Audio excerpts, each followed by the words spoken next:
أذكار يوم الجمعة.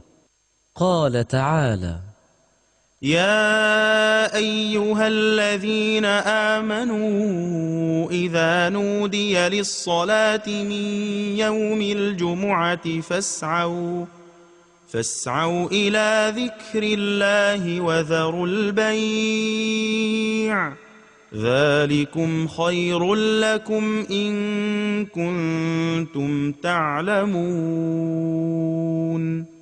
يوم الجمعة يوم عظيم عند الله تعالى، وقد خص الله المسلمين بهذا اليوم وجعله عيدهم الأسبوعي، وفرض فيه صلاة الجمعة وخطبتها، وأمر بالسعي إليها جمعا لقلوبهم وتوحيدا لكلمتهم وتعليما لجاهلهم وتنبيها لغافلهم وردا لشاردهم، كما حرم فيه الاشتغال بأمور الدنيا وبكل صارف عن التوجه إلى صلاة الجمعة عند الدعوة إليها، فإذا سلمت الجمعة كانت كفارة لما سبقها خلال أيام الأسبوع، وفيها الساعة المباركة التي أشار إليها النبي صلى الله عليه وسلم في حديثه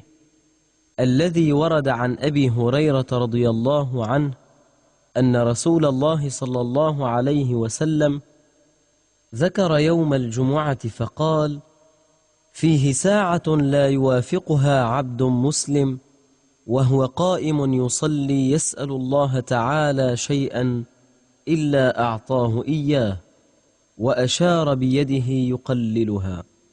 رواه البخاري ومسلم.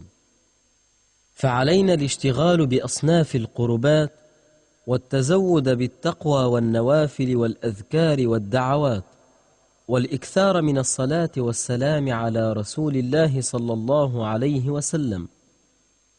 فعن أوس بن أوس رضي الله عنه قال: قال رسول الله صلى الله عليه وسلم: إن من أفضل أيامكم يوم الجمعة، فأكثروا علي من الصلاة فيه، فإن صلاتكم معروضة علي.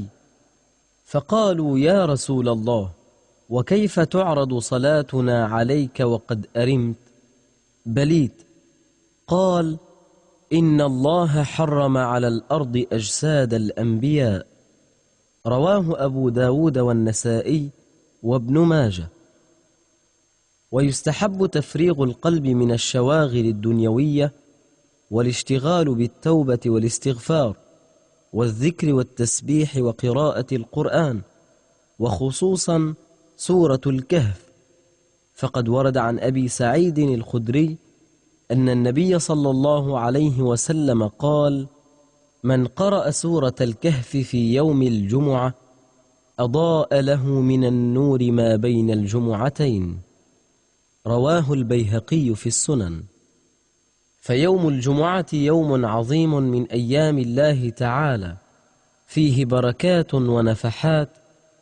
ألا إن لربكم في أيام دهركم نفحات، ألا فتعرضوا لها ولا تغفلوا عنها. فإذا انقضت صلاة الجمعة فانتشروا في الأرض، فصلوا الأرحام، وعودوا المرضى، واذكروا الله. قال تعالى: فإذا قضيت الصلاة فانتشروا في الأرض وابتغوا من فضل الله واذكروا الله كثيرا لعلكم تفلحون.